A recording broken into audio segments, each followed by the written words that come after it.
Antioqueña, que vive cerca de los montes, donde son más extensos los horizontes, por ti daría los sueños más hermosos del alma mía.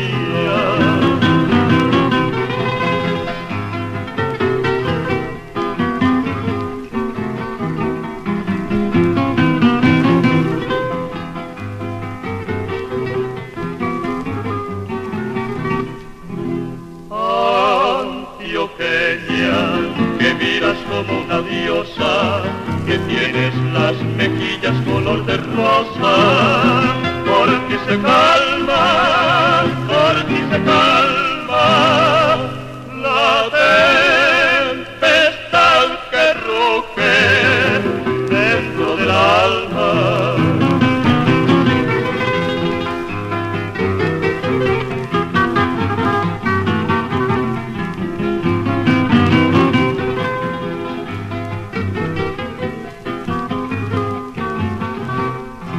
Quien pudiera a tu oído decir terneza y en tus brazos librarme de mis tristezas, antioqueñita, del jardín de Colombia, la más bonita.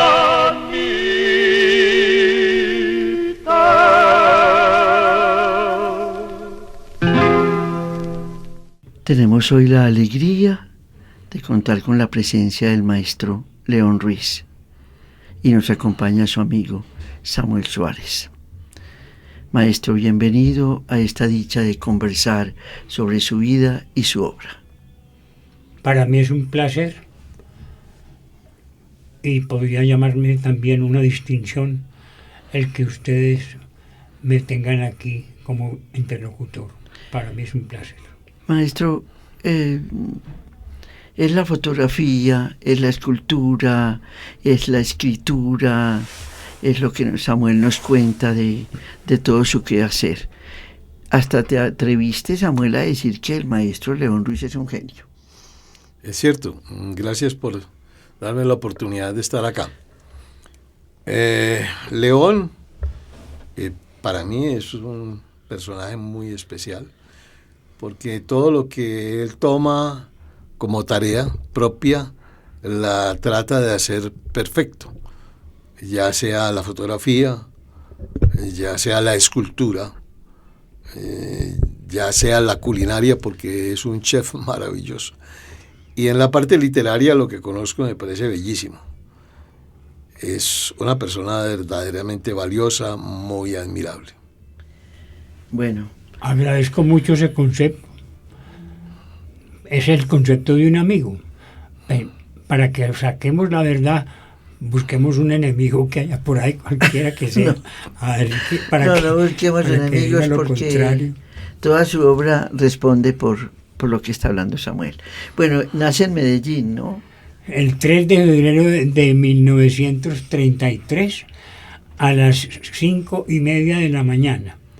9 meses y 3 días después de que mi madre se había casado con mi padre Francisco Miguel Ruiz. Y cumplida la obra, mejor dicho, salvada el honor y cumplida la obra. Grabamos este programa en el año 2023 y entonces usted acaba de cumplir sus 90 años. No ha terminado febrero y estamos celebrando su vida. ¡Qué maravilla! Nunca me habían celebrado un cumpleaños como el que acabo de tener. Carlos R. Restrepo Santa María es uno que me hizo un homenaje increíble, llevándome a un excelente restaurante que queda por allá en el crucero de la carretera que va para el Retiro, o sea, en La Fe. Uy, qué cosa tan deliciosa. Otros amigos me han celebrado igualmente con un amor y una cosa muy especial.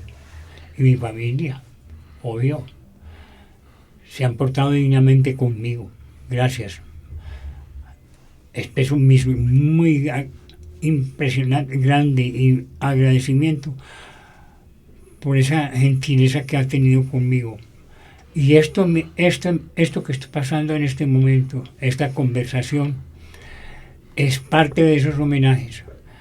Nunca me había sentido yo, hasta me estoy sintiendo importante.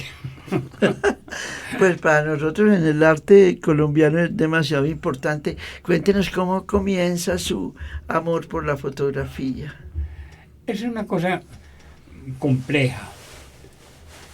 En las casas había normalmente una camarita o una cámara, normalmente de cajón, era un cubito, una especie de cubo que no tenía mayores aparatos, tenía una palanquita para disparar las fotos.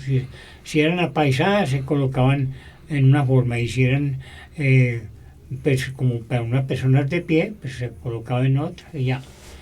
Y se disparaba 8 veces porque daba 8 fotografías de negativo 6 por 9 centímetros. Y eso se mandaba a revelar y llenaban álbumes y cosas con eso. Y gozaba uno mucho viendo los retratos que se habían tomado o las fotografías que se habían tomado por cualquier razón que se quiera. ¿Por cuáles temas se inclina, maestro? ¿Qué le viene a asombrar, a fascinar cuando capta una imagen? Yo creo que lo que más una cosa que me impresionó mucho, que todavía la estoy viendo, fue cuando mi abuela, Leonor de la Luz García, me llevó a pasear a Bogotá. Y nos hospedamos en un hotel que daba frente al Parque de los Periodistas.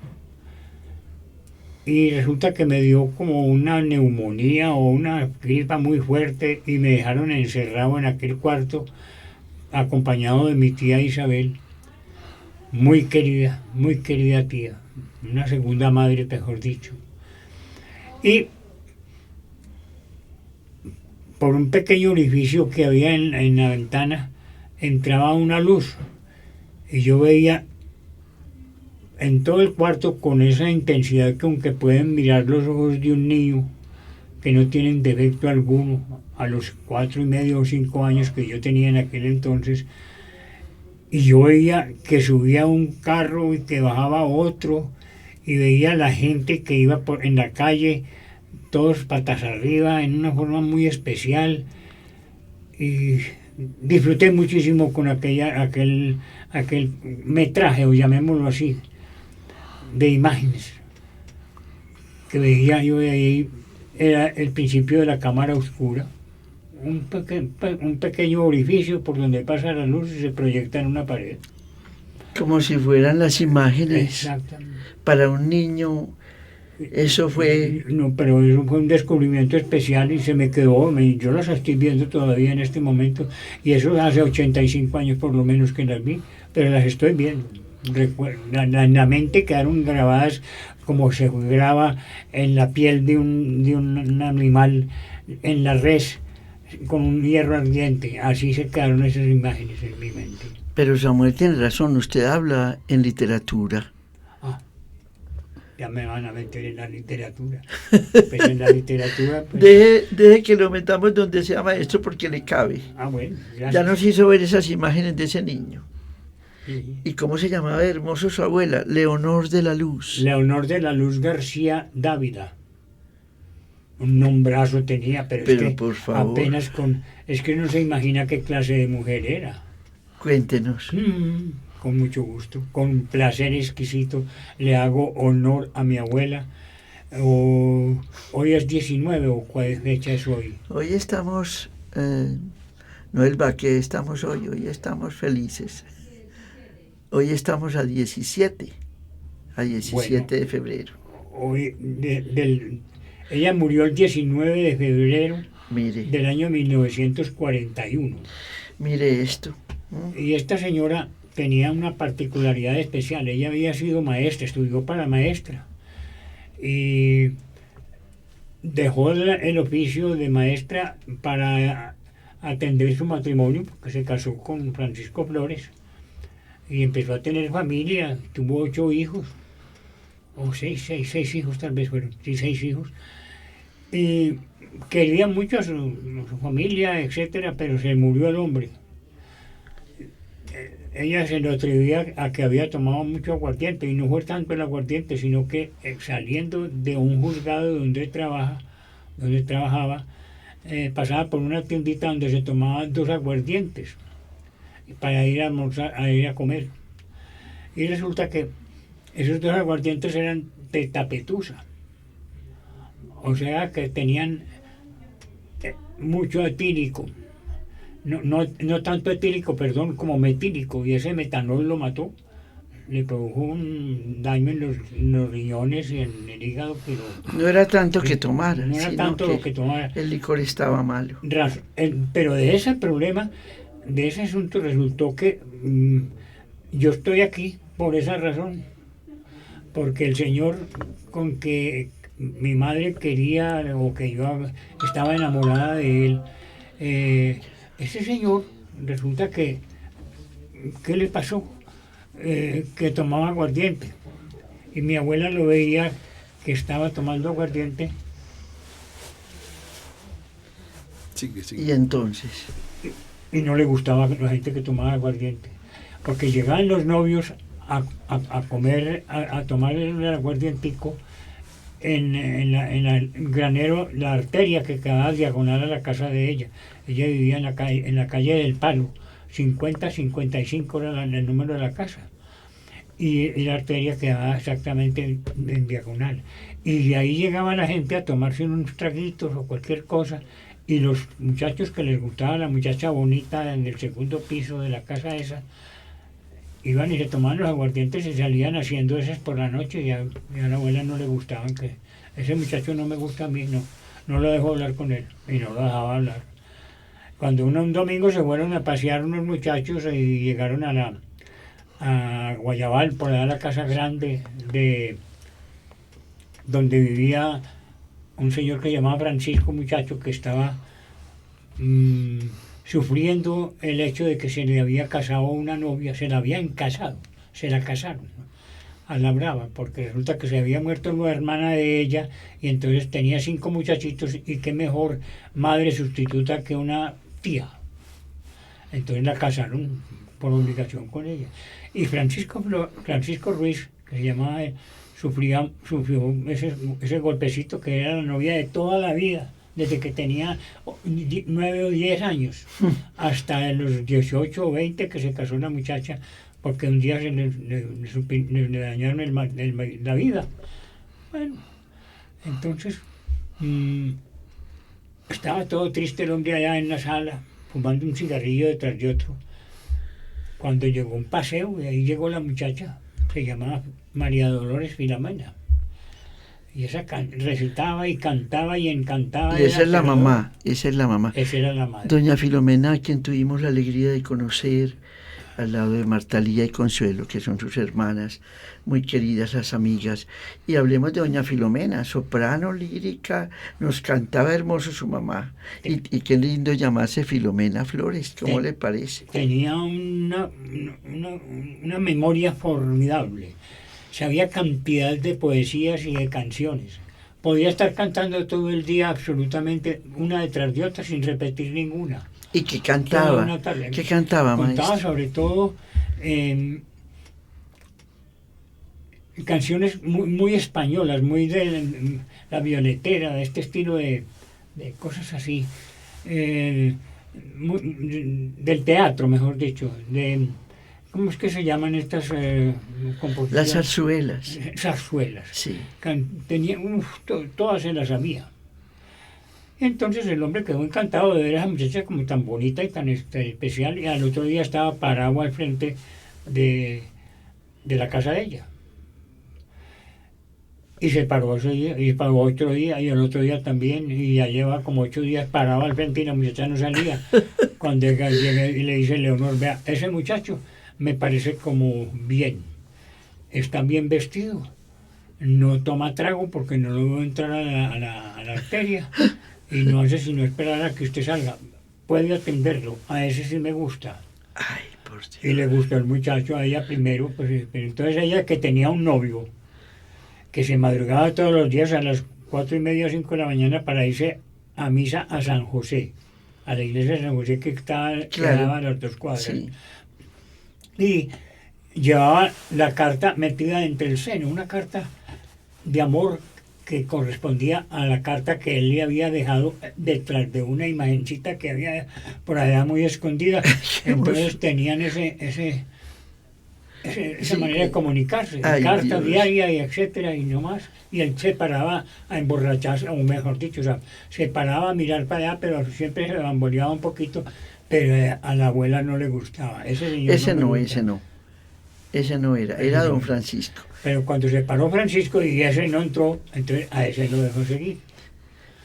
Entonces resulta que pasó lo siguiente. Sabiendo Francisco, a los 20 días, ¿cuántos días serían? 2 o 3 meses o 5, ¿no? Eso sí, esa precisión no la tengo. Llegó y le dijo, bueno, yo me quiero casar con usted, me quiero casar. Entonces la muchacha sin miedo le dijo, vaya, dígale a mi mamá, Ay, qué convencida de que la mamá le iba a decir que no, porque como todos los echaba o no les gustaba, entonces llega el hombre y va a pedir la mano de la muchacha. Y dice, bueno, bien puedan fijar fecha. Ay, Dios mío. Entonces el hombre vuelve a donde la novia, donde la muchacha que pretendía en este caso, y le dice, bueno, que podamos fijar fecha, nos dieron permiso, nos podemos casar. Y ella se pronunció y dijo, ay, Dios mío, pero yo le pongo una condición. ¿Sí? ¿Qué condición será? Pues que a mí no me gusta el nombre de Filomena porque me parece como colmena, como pegajoso. Si usted me tan dice, bello ese nombre, qué si usted pesado. me dice Filomenita, yo le entiendo, pero el día que me vaya a llamar me dice Filomenita, pero si no No se no encaja. me llame. Pues les cuento que pasaron 50 años. Y un día en el comedor de la casa estaba Filomena con sus 4 hijos ahí, no estaba mi padre, no había nadie más sino ella. Y llega y dice, ¿ustedes saben cómo me llamo yo? Pues recordando cosas. Y pues mamá, pues claro que se llama Filomena. No, señora, eso no es así. Yo me llamo Oiga Bea. ¿Cómo así? Sí, porque su papá, el día que me propuso matrimonio y mi mamá le dio permiso, él le dijo que sí. Ella le dijo que sí, que bien pudiera fijar fecha. Pero no me ha cumplido la palabra de honor que me dio ese día, que me dijo palabra de honor, que me iba a llamar Filomenita. Eso no me lo ha cumplido. Por eso él cuando me necesita, viene de donde mí y me dice, oiga, vea, este botoncito está suelto. Bueno, entonces ese cumplimiento del honor matrimonial o del honor de la muchacha se cumplió porque nací 9 meses y 3 días después del matrimonio. Nació el maestro León Ruiz Flores. Y un poquito de su padre. Quisiera hablarnos cuál era el quehacer del papá. Quisiera hablarnos algo de su papá, don Francisco Ruiz. Mi papá Francisco Ruiz Restrepo, hijo de Enriqueta Restrepo, Antonio Jesús Ruiz Mesa. Mesa, los dos eran primos hermanos. Habían tenido 16 hijos, de entre los cuales estaba Francisco. Pues Francisco nació en el lugar equivocado porque nació aquí en Colombia. Si ¿Y hubiera por qué? nacido en Inglaterra o en Francia, hubiera sido un catador de vinos o de whiskies o lo que usted quiera, porque tenía el olfato más impresionante que cualquier persona se pueda imaginar. Verdad. Imagínense que el empleo que consiguió, que le duró toda la vida, fue con una compañía exportadora de café. Y ahí llegaban cafés de todas las fincas de Antioquia. Y él era capaz de decirle de qué finca de Antioquia era un café. Ave María. Tenía un gusto tan extraordinario que parecía mentira, pero uno póngale la prueba y él le decía ¿De qué finca era el de qué finca de café? Antioquia era el café. Dios mío. Había 4 o 5 fincas muy grandes, La Malia, otra cantidad de fincas importantes que producían miles de arrobas de café, pero eso sí, le decía de qué finca de Antioquia era el café. No. Y lo mismo era con el gusto y el olfato. Llegábamos de unas vacaciones, así, aspiraba. Hay un ratón muerto por ahí. A buscar el ratón. Pues buscábamos el ratón y que no había ningún ratón. Cuando de pronto movían un cojincito y un cojín que estaba tirado en el suelo y ahí detrás, ahí está pisadito por el cojín, un ratoncito diminuto. Y estaba sequito, pero ya él era capaz de decir en toda una casa que había un ratón muerto. Oiga, qué cualidad la de catador, es que verdad. Catador. En Francia Un y hombre en muy Inglaterra. probo, muy Sí. buena persona, nunca en la vida le escuchamos un maldita sea, jamás. Y el abuelo también era igual. Imagínese que para decir maldita sea porque una mula le pegó una patada o cualquier cosa, decía Margarita sea. Y mi papá, otro tanto, nunca dijo una mala palabra. Maestro, ¿en dónde estudia en Medellín? ¿Dónde estudia su primaria, su Tuve un- secundaria? Tuve un colegio privilegiado, era mi abuela fue la que me puso en ese colegio, se llamaba el Ateneo Antioqueño.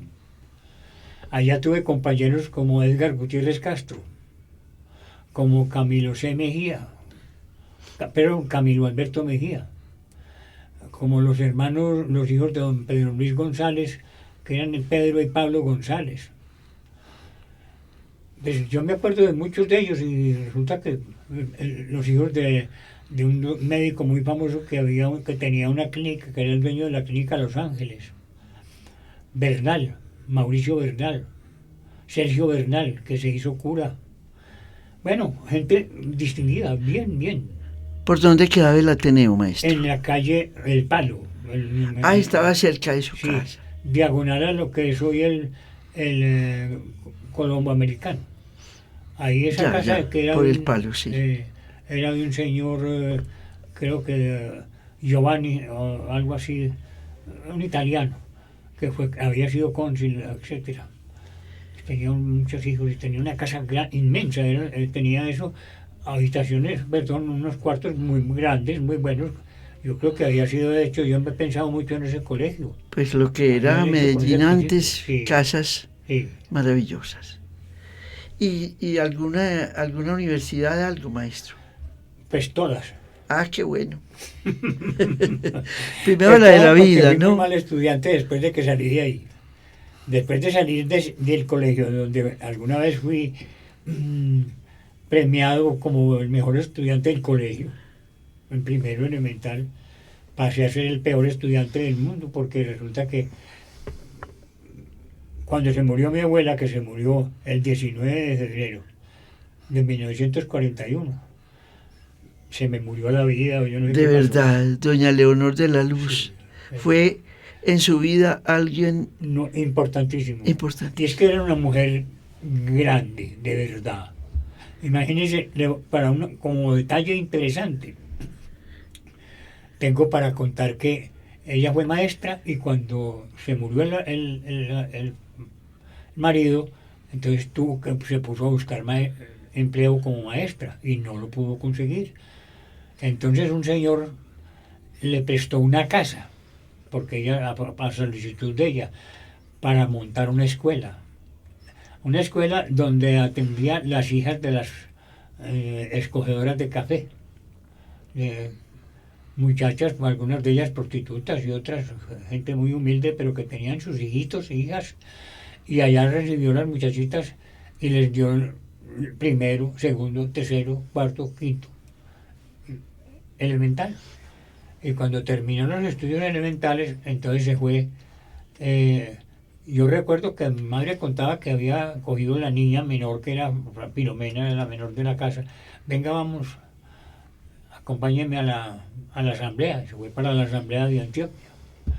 Y allá solicitó desde las barras: pido la palabra, señor presidente. El presidente miró: señora, tiene la palabra, baje aquí. Yo me llamo Leonor de la Luz García, soy casada, tengo tantos hijos y soy maestro, graduada de la escuela de maestras. Traté de conseguir empleo para seguir mi trabajo y no lo pude conseguir porque no, todos los puestos estaban ocupados. Entonces yo fundé una escuelita que me prestaron una casa y tienen 5 años ya las muchachitas de estudio. Y yo vengo a solicitar a usted, señor presidente, que la Asamblea considere que esto se convierta en una escuela pública y que los salarios correspondientes a todos estos 5 años se me paguen, que cuenten para mi jubilación y que la escuela pueda seguir funcionando. El aplauso fue inmenso, según decía mi madre, y le aprobaron todo lo que pidió y siguió enseñando. Y siguió así, después ya cerró la escuela, pero bueno, otras cosas, eso siguió funcionando. Esa era mi abuela. Maestro, pero apenas la perdió cuando usted tenía 8 años. Uy, 8 años perdió esa abuela. Tenía muy poquita edad de usted. Sí, pero ya me había Era un paseado niño. por toda Colombia esa señora. Ya usted tenía un mundo que ya le por había... eso fui el mejor de primero elemental. Porque resulta que ella no solamente me dio un elemental, sino que me dio una cosa muy sabida. Era más que elemental.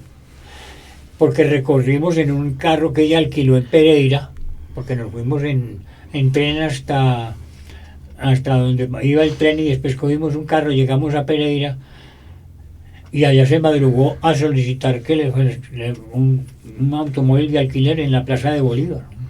Y consiguió, me acuerdo que se llamaba Roberto Arango el chofer, y Roberto Arango tenía un carro nuevo, era un Ford 38, y si verá, si era un carro nuevo, entonces yo saco de ahí en consecuencia mi edad. Yo tenía 5 años, porque había nacido en el 33, y entonces me llevó por todo el occidente colombiano, y entonces ahí estaba esa finca. Vea, esta finca se llama El Paraíso, esta finca se llama tal cosa.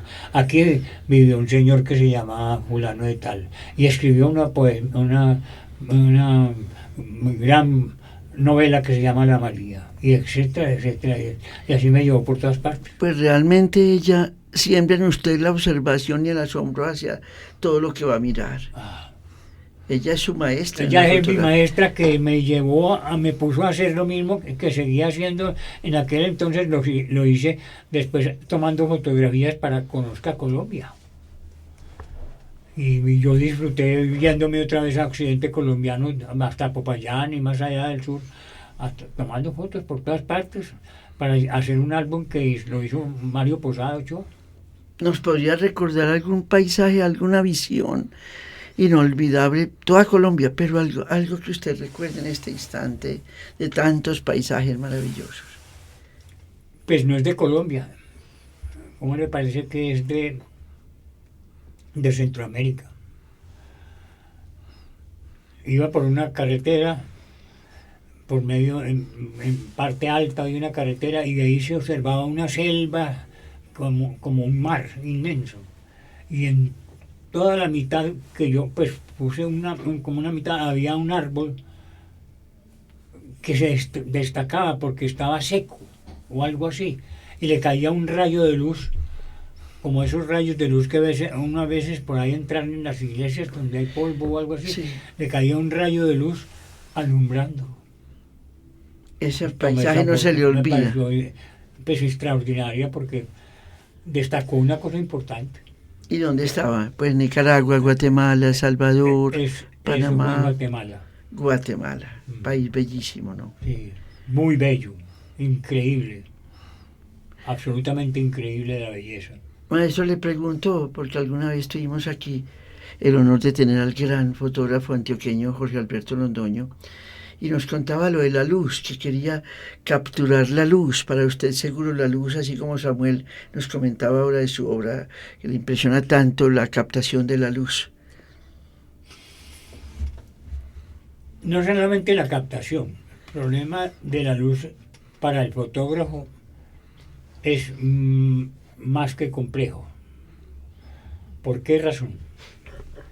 Uno en un paisaje puede encontrar que hay luminosidades tan diferentes entre la menos y la más que es imposible que las capte una hoja de papel fotográfico.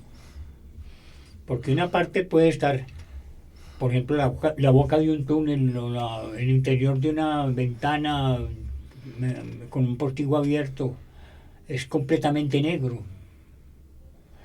Pero si de pronto hay un brillo de la luz del sol en algún automóvil o en algún espejo, en alguna parte, o el sol mismo, entonces las luminosidades son de miles de veces más luminoso que la parte oscura.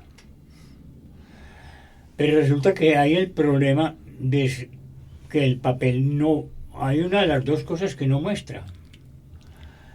Y una de las cosas que no muestra es, por ejemplo, que la oscuridad se ve, la parte blanca se ve como no blanca. Y lo negro no queda gris. Esa es la cosa. Entonces resulta que para convertir eso al papel fotográfico, el fotógrafo tiene que medir la luz muy distinto a como puede ser, porque tiene que adaptarse a esos 10, porque un señor que se llamaba Ansel Adams, el gran maestro de la fotografía, El grande. el más grande fotógrafo en sentido de los paisajista absoluto, captó se encontró su método, él inventó un método que se llamaba el sistema de sound system, donde cogía la luz y la ponía, la imprimía en tal forma que llegaba y reducía todo aquello a lo mínimo, pero quedando una expresión especial en sus fotos. No, pues no nos cansamos de asombrarnos de las obras del maestro Ansel Adams. Es una cosa rara. Lo de Yellowstone, lo de los parques naturales de Estados Unidos, las zonas de México, nos deja una obra, un poema completo en toda su obra, y además hace tanto por la ecología, por cuidar. Alguna vez tuve el privilegio de recibir una tarjeta postal porque le hice una consulta y me la contestó en una tarjeta postal que hoy valdría lo que usted quiera y se perdió. Ay, qué pesar. Pero bueno, Pero le contestó. De haber recibido eso de él. Y le cuento, maestro, que sigue gente joven, digamos, en la ceja del campo está Mario Rodríguez, está Wilson Alarcón. Los fotógrafos actuales jóvenes tienen a Ansel Adams como su maestro, entre otros fotógrafos dedicados a otras temáticas. Pues yo pienso que no es tanto, porque no quiero contradecirla, pero si usted los ha visto, entonces yo ahí sí le creo. Pero no me han hecho observación a mí personalmente de que tengan conocimiento de este sistema muchos fotógrafos. Pero lo estudian, maestro. Hoy todo el mundo está tomando fotos. Sí, hoy hay más fotógrafos que, mejor dicho, hay tantas cámaras como fotógrafos. Son millones de millones. Pero los que alcanzan a ver un misterio más allá, esos son los privilegiados. Yo creo que somos los privilegiados, indudablemente. Sí. Le cuento que sí hay gente haciendo maravillas en cada pueblo, cada lugar, pero lo que le quería decir es que Ansel Adams es como uno de los grandes maestros. Me asombra usted, porque es la primera persona particular que no tiene que ver en especial con la fotografía, que esté enterada de lo grande que era ese señor. Inmenso era ese señor. Le cuento una anécdota especial de él. Cuando hizo una fotografía que se llamaba La salida de la luna en Enríquez, Nuevo México, creo que era. Él no tenía sino una placa de tamaño 8 por 10 pulgadas, o sea, 20 por 25 centímetros era el tamaño del negativo, y no tenía sino uno. Se subió en el techo de su camioneta y disparó una sola foto. Y resulta que esa es una de las fotos más famosas de Ansel Adams. Y se puso a copiar esa foto y resulta que la gente empezó a pedirla. Y a pedirla. Y ya en sus últimos años él tenía un manejador, un manager, mejor dicho, que le dijo: maestro, le están pidiendo demasiado este negativo. Lo mejor que puede hacer, le sugiero, es que usted lo cancela. No copie más ese negativo, porque usted tiene muchos otros negativos para copiar. Y usted, como no permite que nadie más que usted haga sus fotos, entonces resuelva, así no, cancélelo. Lo canceló. Una salida de la luna en Enríquez, Nuevo México, hoy le puede valer millones de dólares. ¿Verdad? Sí. Porque las hizo él personalmente, con una particularidad especial. Estaba haciendo una copia, hacía prueba, no, otra prueba, otra prueba. Bueno, la tomaba igual y la ponía a lavar y listo. Y empezaba la otra y volvía a hacer las mismas pruebas. No se basaba en que ya había sacado una buena, sino que ese papel, esa caja de papel le podía responder distinto y le hacía todas las pruebas otra vez. Entonces él se demoraba en el día haciendo 4 o 5 copias, porque era así. Ese recuerdo que nos queda de él siempre con su cámara, pero días enteros, noches, todo el tiempo para captar lo que él soñaba captar. Sí, lo que veía y lo que quería meter dentro de un pedazo de papel. Así era. Gracias, maestro, por este homenaje a Ansel Adams y que usted tuvo la alegría de recibir de él unas palabras. Bueno, maestro, entonces vamos a continuar con estas dichas de todo lo que empieza usted a hacer con la fotografía, exposiciones. No hice muchas. Hice 2 o 3, pero no más. Pero hice una sola, que me produjo réditos impresionantes. Se llamó Retratos de Cuerpo Entero. Hice esas fotografías en un lugar que Medellín nos llamaba El Pedrero, cuando se quemaron la plaza de mercado de Medellín. Porque no se sabe si la quemaron o se quemó o qué, pero en todo caso ahí la gente empezó a vender sus revueltos, sus cosas, en una parte que era de piedra, El Pedrero. Y recuerdo que en esa tomé muchas fotografías de gente que por ese sector circulaba. Había toda clase de individuos que viajaban, que llevaban unos los periódicos, otro llevaba un cerdo al hombro, otro llevaba periódicos, otros eran zapateros, otros eran fotógrafos, otros eran prostitutas, otros eran simplemente cargadores, llevaban su carreta con que llevaban sus cosas. Y esa gente la fotografié. Y cuando ya tenía todos juntos retratados a todas esas personas, me fui y me regué por El Pedrero a buscar qué me encontraba. Y resulta que me encontré un individuo que me llamó muchísimo la atención.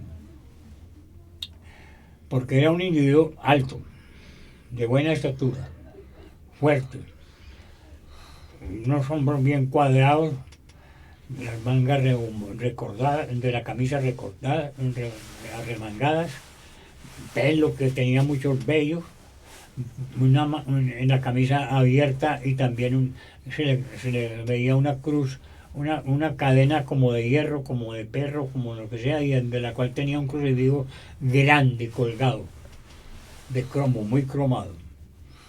Sombrero como medio mexicano, de ala más ancha y tiradas hacia los lados, hacia arriba, bigote, patillas a media cara, parado al frente de un bulto de yucas. Oiga, compre la yuca, compre, lleve la yuca barata, lleve la yuca. Y yo dije, este tipo sí es el mejor de todos los que he visto. Y me voy a donde él y le dije, viejo, yo estoy haciendo unas fotografías, y le mostré algunas de las fotos que ya tenía copiadas en un papel, pues reducidas las copias. Y vea, yo estoy tomando estas fotografías, yo lo invito a tomarle una fotografía y yo le pago por tomarla. Y no. Oiga, hombre, pero ¿cómo así que no? Yo le compro todo el bulto de yucas y después se los regalo. No. Pero insistí. Y él no. Entonces al último me dijo, señor, es que mi papá no me deja. ¿Cómo así?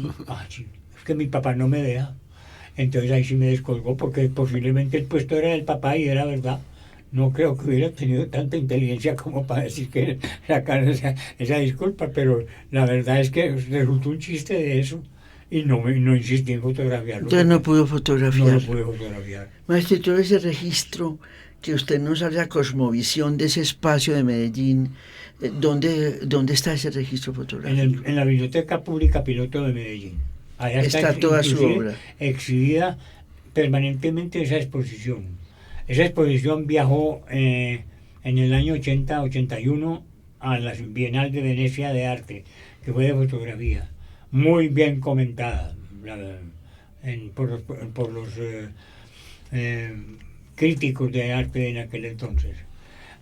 Pasaron 30 años o algo así, tal vez sí, 30, más de 30 o 30 y pico de años, y un día llegaron a Medellín unos señores buscándome.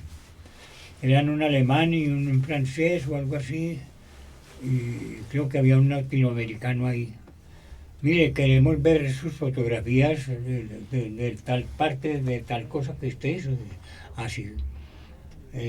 Esas fotografías usted las tiene. Entonces me dijo, sí, yo las tengo, sí, yo las puedo copiar. ¿Usted las puede copiar?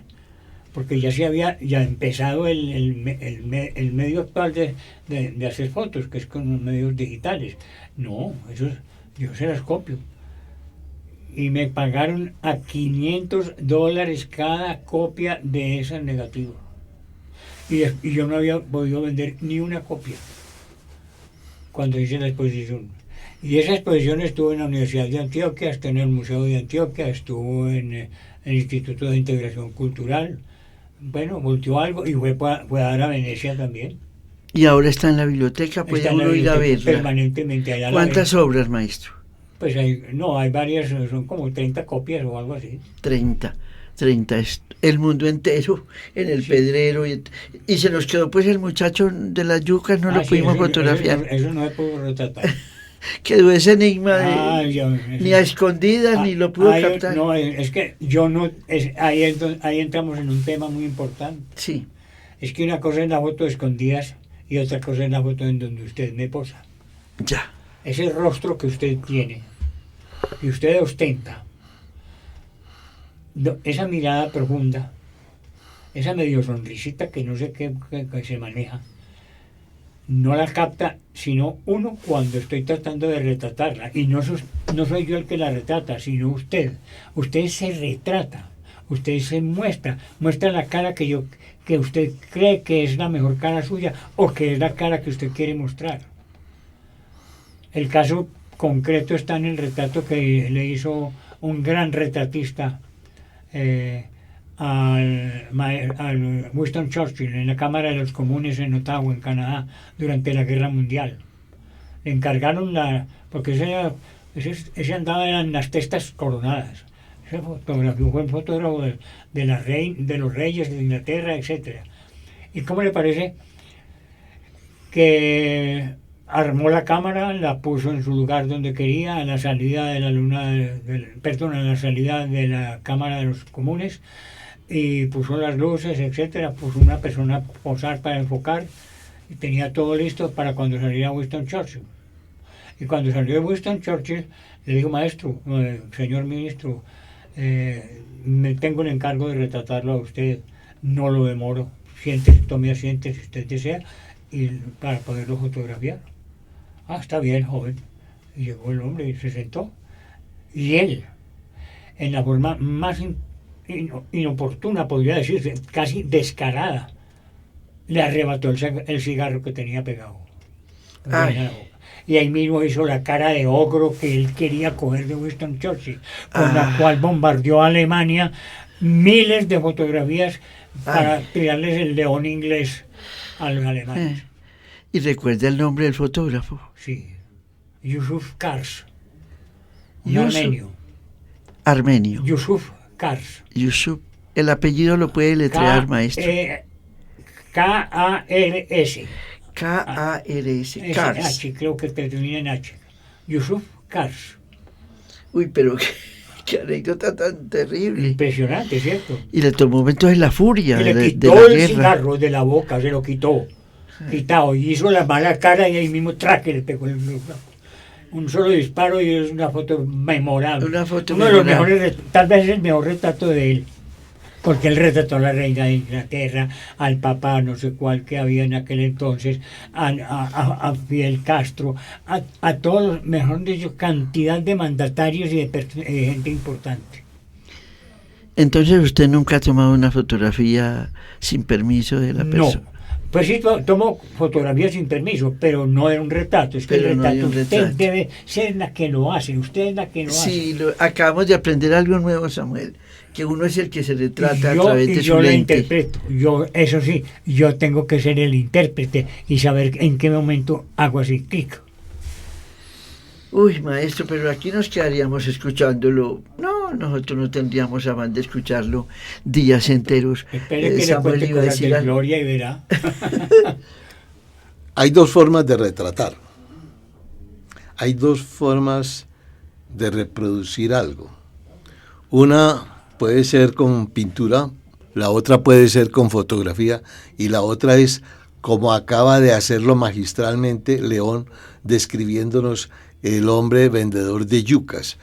Eso distingue a un buen escritor, que un escritor con palabras es capaz de pintar algo que no estamos viendo, pero que el escritor no lo hace ver. Sí. Y eso lo demostró León. Es cierto. Ese hombre se nos quedó, que aunque no veamos su rostro jamás, lo vimos de todas maneras. Ay, pero para mí es un honor que ustedes me digan eso. Gracias. Muchas No, gracias. Nosotros estamos muy honrados aquí. Samuel, que vamos a tener, porque es que 85 años en 50 minutos no se pueden dejar allí. Vamos a otro programa ahora más tarde.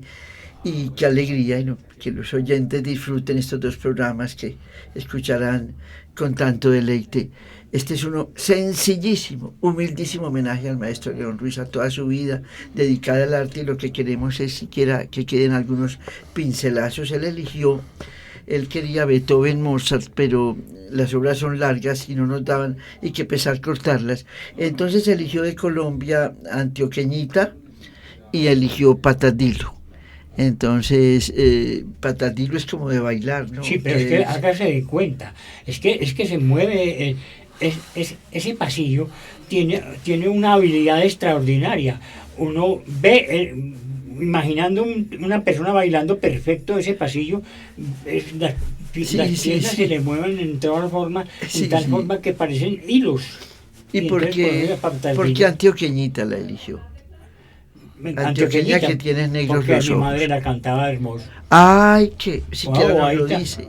Por ejemplo, nada menos que doña Filomenita, que su papá nunca le dijo eso tan hermoso. Filomenita la cantaba y tuvimos la oportunidad pues de escucharla cantar, que eso nos une a usted y a mí en el recuerdo de su madre.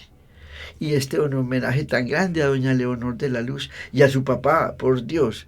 Estamos muy honrados con este relato, porque es un relato de vida que, así fuera tan breve, se nos queda tanto en el alma, maestro. Gracias, muchas gracias. Samuel, qué alegría, qué dicha. Para mí también es muy grato tener a León aquí, porque es uno de los grandes valores de nuestra cultura. Y como pasa siempre, tenemos grandes valores por ahí olvidados y que no se le da la oportunidad de que la gente los conozca y participe de ellos. Y yo creo que gracias a Marga López y a este programa se ha dado esa oportunidad. Muchísimas gracias. Vamos a escuchar Antioqueñita y recordaremos a doña Filomena. Y vamos a escuchar Patas de Hilo, es como patas de hilo, ¿no? Que se mueve como en hilo. Muchísimas gracias, maestro.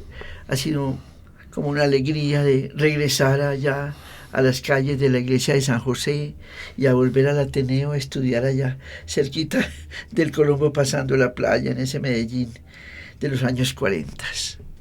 Muchísimas gracias a Se usted. imagina a María de los Dolores Filomena con la carta escondida en la iglesia. En la iglesia, buscando el punto que no la vea nadie para que no se le roben la cartica.